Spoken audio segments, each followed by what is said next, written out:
I don't know if you agree with me, but I thought that her presentation, her keynote was very inspiring.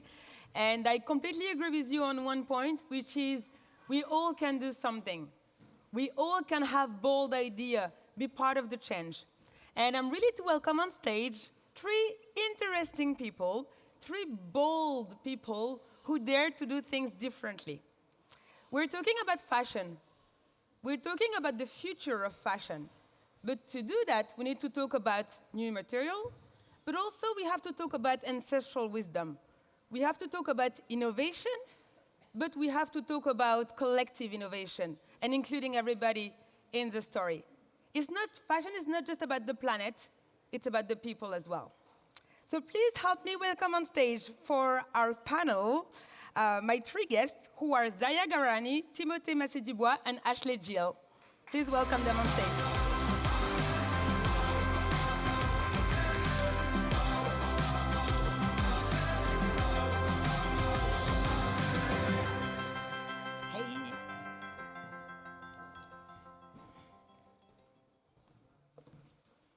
Welcome, welcome. Are you guys okay? Are you good? Bonjour, Yes, Fatou. doing well. Bonjour. Excited to be here. Very excited. And we have a Very beautiful room as excited. well. So let's dive in. I think I'm going to start with a word that we've heard earlier in the presentation, which for me is a key word when you talk about the future of fashion. That word is regeneration. As a French person, it's very hard to say. Regeneration or regenerative practices. So do you all know what regeneration means? So if I have to summarize it, for me it means not talking about doing less harm, but doing actively more good. And for me, those regenerative practices have to be linked to the fashion industry. So to start on that word, I would love to invite Zaya to share about her perspective on regenerative practices in the fashion industry. But first, let me tell you a bit about Zaya. So Zaya, she is an Indigenous leader. She is a cultural activist, and she is actively using her voice to change things. So Zaya, what are your perspectives about regenerative practices in the fashion industry? Well, first, bonjour to everyone. Such an incredible room with beautiful people. It's incredible you are here because actually you are taking already the courage to give you one step forward, understanding what are the meaningful change you have to do for our future. Thank you so much, Fatou, She, todos, everyone that is here. Regenerative, it's already here. It's the evolution that we are going in every single day in our life, bringing the innovation to our needs. But we already have nature upon us that gave already everything to us to be able to go forward in an evolution where we are taking care of ourselves. And regenerative is actually when you put your foot on a park, when you walk, when you breathe, when you see colors, it's already on you, it's inside of you. That wisdom, everyone is born with it because you are connected with one single universe that brings you here. You already carry that ancestral message inside of you. And our community is centered with the collectively thinking. As Zsofia expressed a few minutes ago, the collective thinking is what can boost us to not just express ourselves through creativity, but to understand that we need each other, collaboration of living, to be able to expand our mind, to expand everything that we are. And this evolution is something that a lot of people have forgotten, because in our needs on the day-to-day basis, we forget that because we have the problems of the consumption, the consuming, it's taking us. It's not the consuming of technology, it's more the consuming of you having the imagination that you need something that actually you don't need. Because everything that you need is nature, to breathe a pure air. And it is a trend, as also Sophie said, is something that is here right now through all the evolution that we got through, and is going more. And we have to see the biological evolution, because it's also a way that regenerative takes the action and the pure form, to disinvolve. Thank you so much. So what I hear from what you're saying is that, yes, regeneration is a trend, but at the end, it's also kind of a coming back, a return to reciprocity, community, sharing, and the collective wisdom. Exactly, to your own roots. Thank you so much for sharing that with us today. So if we look at regeneration, that it must be, it's the why. And I think that circularity is then the how. And to talk about circularity, we have Timothée, who is at the board of the Circular Fashion Regeneration. And Timothée, can you share with us the way you work? So the work that you do at the Federation is to work with different companies, pushing them forward towards a more circular economy and a circular fashion. So how do you do that? Exactly. Thank you, Fatou. Can you hear me well? Yes. It's always complicated to speak after you, Zaya, because you just spoke about nature and bioeconomy and the roots, and I'm going to talk about money, so that's not the same. Thank you so much, Fatou. So just a word about Circular Fashion Federation. I co-founded the Circular Fashion Federation 3 years ago. The objective is really to gather all the organizations committed to sustainability and circularity in France and Europe, and maybe all over the world. We have today 300 member companies, organizations really committed to circularity, and our goal is really to represent them, to accompany them in circularity, and to promote circularity in the public debate. I will begin maybe my speech by a quote from someone you know, who is Christophe Castaner. Christophe Castaner is a former Minister of Interior in France. Now he's a CSR advisor for Shein, so there is no link between police and CSR for Shein. And he just said, when he was appointed, he said, in the name of purchasing power, we shouldn't tax the products of the poorest people. And I know that it's not a popular opinion to say that, but who can say it's completely false? Who can deny that, like the poorest people, just for them, the price is the first criteria to buy some new clothes and new garment. There was a survey by IFOP like 2 or 3 months ago. 80% of the French people, and I guess it's the same in the world, for 80% of people, the price is the first criteria to buy clothes. So we need, and circularity sustainability needs to tackle, and we need to link circularity sustainability with profitability for the producers and affordability for the consumers, and that's key. That's key to make circularity the next level of fashion. So, and then to make it profitable and affordable, we need regulation. We need to be helped by the government, by the state, by the law, and this is why in France we were pioneers in luxury. Hello. We are like the luxury country. We are pioneer in the EPR. EPR, it's acronym for Extended Producer Responsibility. It's basically like the producer needs to pay for the collect, for the reuse, for the recycling. And we also need to be pioneer about circularity. And we need to build a market thanks to regulation. So we need, for instance, we have launched 1 year ago the repair bonus réparation, and thanks to this bonus, well, we can be helped to repair clothes up to 25 euros by clothes and garments. We have been pioneer our environmental information on. We have banned the destruction of unsold textile and products. So in France, well, yes, we really need to build this market. We have released with the Circular Fashion Federation 2 or 3 days ago, a study with a KPMG, a kind of market study report stating that circular fashion will represent a market by 2030 of 31 billion euros and maybe create like 90,000 jobs. So we really need to create this market to make circularity, sustainability the next future. Thank you so much, Timothée. So what you're saying is that regulation today in France is really helping shape the future of fashion, really helping change things.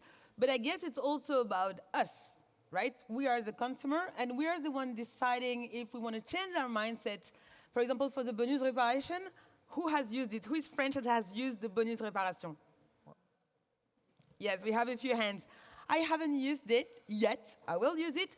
But I think we also need to work on how people think about it as a consumer level and help us as well, I guess, change our mindset. So we need both. For me, you tell me if you agree, we need regulations to change, and we need us, people, consumer to change. So we need to work on that as well. Exactly, it's like the triangle of action or triangle of inaction. So we need actually companies, government, and consumers to change in the same time. But I guess also, if we want the consumer to change, consumers have to know. And I think what's wrong with the fashion industry today, it's very opaque. We don't know what's happening. Who knows who made their clothes? I don't know who made my clothes. Well, now I know because I try to buy more vintage, so it's normal if I don't know, or I try to buy from craftsmen. But most of us actually don't know where our clothes come from. So we have a transparency issue. We need to understand more who are the people, who are the hands behind it. And I guess, Ashley, that's where you come into the conversation. So Ashley is a Chief Strategy Officer at Textile Exchange, and you work across the global supply chain to scale sustainable fibers, improve traceability. So Ashley, what will it take to bring real transparency to us consumers in the fashion industry? Thank you. Thanks everyone for being here. I think this is actually the kind of at the heart of the organization that I represent, that Textile Exchange has been working on for many years. We actually started working on organic cotton and trying to bring together the raw material production part of the supply chain with brands and retailers, who are essentially two ends of the supply chain that, as you've said, have really grown farther and farther apart, even over my own lifetime. Whenever I grew up actually on a cotton farm in Texas, and when I was very, very young, we knew where the cotton went. We had a relationship even with Levi's, so we knew actually that the cotton that we grew ended up going into denim jeans, and so we always bought Levi's growing up because we knew that's where our material was going. And that is really not the case anymore. A lot of farms today have no idea where their material goes. They may have a relationship with the first person that they sell to, but beyond that, they often don't. And obviously, both consumers, we understand this is a gap that consumers have of not understanding where their material comes from. But it's also really eye-opening when I tell a lot of my friends who are not in this space that actually companies don't know where their material comes from. We host a benchmark report where companies around the world report their own portfolio of materials that they use. And we work with companies, big and small, mostly really large multinational companies. And out of even that group that's really engaged with us, that are really working on this visibility within the supply chain, over 80% of most of their materials, they can't name the country of origin. They don't know where it's coming from. And this is really at the heart of, if you want to address sustainability issues, if you want to address representation at the beginning of the supply chain, you have to break down that gap, that lack of information that is coming through. And so the work that Textile Exchange does is really first to bring those groups together, to bring Tier 4 growers, producers, suppliers, recyclers, to be in the same room with brands and retailers, to have a conversation about what good looks like, about what sustainability actually means on the ground, and how to work together to build a system to scale those models. The other thing that we really work on is a system of verification. And I think it's one of the underlying questions with transparency is, if you're just sharing a lot of information, that may be really effective, but it can only actually be, achieve what we want it to achieve if we're using the same terminology, if we're using the same definitions. And the verification tools that Textile Exchange owns allows for, from those rooms where we're actually talking with one another to figure out what good looks like, that we're also creating the systems to provide a platform for that transparency, to really allow us to make meaning and to be really effective. And so Textile Exchange operates a suite of sustainability standards that verify what is happening on the ground, and then also track that through the supply chain using chain of custody. One of the really important components of those verification tools is actually that they are not used just in isolation, that they're not used to replace the relationships between suppliers, growers, and brands. And actually that those growers and producers have a seat at the table, that they're part of the conversations designing and defining what actually that good looks like.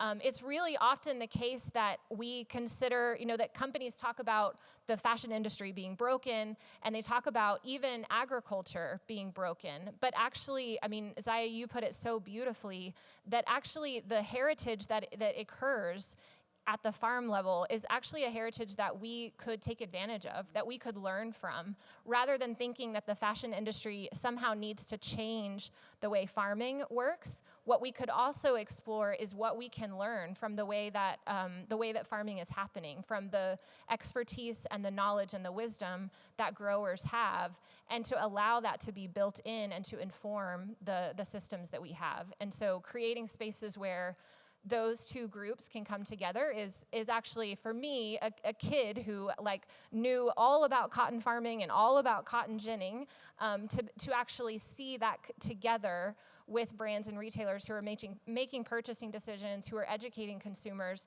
about their clothes, is really a dream come true. Thank you so much, Ashley. I love how you brought in the conversation about wisdom and ancestral intelligence, and we'll get back to that definitely with Zaya. But another thing that you talked about is tech. So I think we live in a world where we think that some people might think that tech will save us. I don't believe that.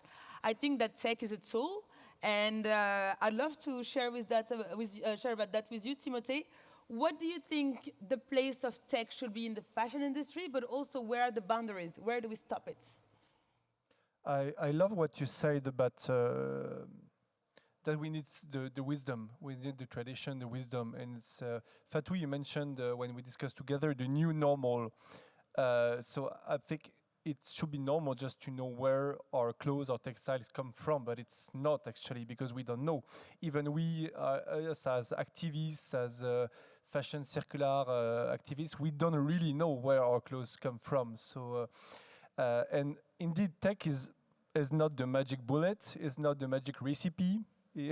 Of course not. And as you said, we need to mix the modern tools with AI and tech and all the tech tools, tech solutions with the traditional knowledge. For instance, repair. Since the beginning of humanity, of course, we repair the clothes. But now we have lost this traditional wisdom. We have lost this custom, and now we need some tech solutions to make repair the new normal, of course. So, for instance, like at the Fédération La Mode Circulaire, we have Tilly and Prolong that help consumers and producers to repair the clothes they sell and they buy. We also have, you mentioned like the environmental information. So we have also today all the tools, digital tools, for instance, the digital passport product, which is now mandatory at the EU level to collect, save, and share all the info related to the products. So we have member companies managing the DPP. We have member companies managing also the environmental information, traceability, like Fairly Made, Clear Fashion. We have here in the room, for instance, tech solutions for renting clothes, like Wear, fines for stock management, Crushon for reuse, and of course the well-known Vinted and Vestiaire Collective for the democratization of circularity and sustainability. So of course we need today all these tech solutions to democratize, to grow the circular fashion market. And you mentioned, you asked a question about the boundaries. What is the line we shouldn't cross? I guess that it's all about AI. So of course we need AI. We need AI. For waste management, stock management, we need AI. But we don't need AI to build like the starter pack, So we need AI to build efficiency in the circular fashion market, but not all the starter packs.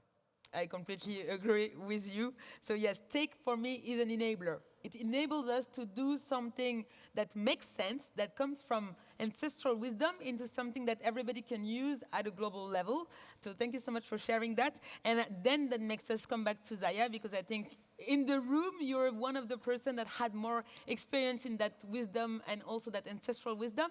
So you grew up in the Amazonia, in Brazil, and you come from a place where land and the planet is a relative. It's somebody it's almost an extension of your family. So what kind of knowledge should we bring in and share with innovators in the room so that we can incorporate that love, that care about the planet and the people into the way we create new products? It's just one thing for me. I is ancestral intelligence. Yes. And it's Can we upload that, please? AI is for ancestral intelligence. we Yes. just have to remember that we have soul, and we are able to upload things in our senses. AI does not do that. We have to always keep that in our mind for whatever we use that tool to integrate and to get first ideas and creativity. The relationship starts with the land, the relationship where you come from, in any roots and any lineage of each one of you here. The land is where it comes the wisdom. So we have to take care of the land. Everything that we have produced in the world today will come back to the land. But imagine a world where the land cannot take care of us anymore. Imagine that the climate crisis today, the consequences of our actions is already reality for many of people in the world. They are suffering from that. But we are not different from them. We're gonna suffer from that too. And we have to take that internal action and put together and say, okay, I don't want the floating to come here, taking everyone away in the big city, but actually it's happening to all the communities, the indigenous communities in the world are suffering for it a lot. On top of the mining, the logging, it's the most terrible violence, you know. Honoring the time and the cycles that we are really living in is the most important, you know. This is external thing, a piece of clothing. But when we look ourselves in the mirror, when we are with our body, we are alive, and it's everything that we need. And we have to start to shift our mindset to have that actual care for us. You know, because Mother Earth, she will regenerate herself. But actually, is an interrogation in that, because we actually don't deeply know that. Of course, she did in billions of years, but maybe in our time, because we are in that, you know, loop of consuming and producing so much over what we can actually produce, maybe she cannot take care of us anymore. And we have to question this to ourselves, you know? Yeah. Thank you so Thank you much, so- Zaya. Yes. We have two more questions before we close this session. And Ashley, I'd like to hear from you. So what we're hearing is that we have many different issues that happen at different levels of the supply chain. So what we need is a system change. So what system do we need? Part of the work that Textile Exchange has been looking at is that system. So we start at the very beginning of the supply chain, and because of that, because we kind of work at both ends of the supply chain, we are thinking about the entire system. And one of the the guiding forces for us as an organization is actually the agreement that was made in the city, the Paris Agreement, around the 45% reduction of greenhouse gas emissions by 2030. And what we've been tracking the industry's progress against that target within fiber and material production. And one of the things that's really interesting is that actually all of the great innovation that we have around actually reducing emissions, investing in things that sequester carbon, that lower emissions at the farm level, reducing pesticide and fertilizer use, lowering inputs, all of those things actually are only slightly chipping away at the scale of growth of new materials. So all of the gains that we've made, even in the natural landscape, are all being overtaken by this growth of really virgin polyester that just continues to grow year on year. And with that scale of growth, it's really difficult for us to make progress against the targets that we want to see. And so we've been exploring this conversation of, what is it going to take to actually slow that down?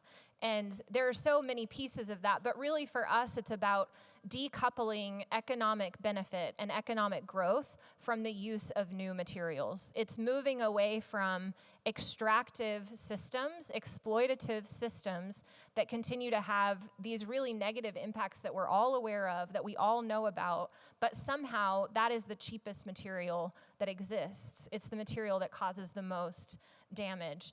And so in order for us to really address that, we have to address that economic issue that's really at the heart of it. And so part of the shift that Textile Exchange sees is really, the scope that aligns with the work that we do is scaling textile to textile recycled material.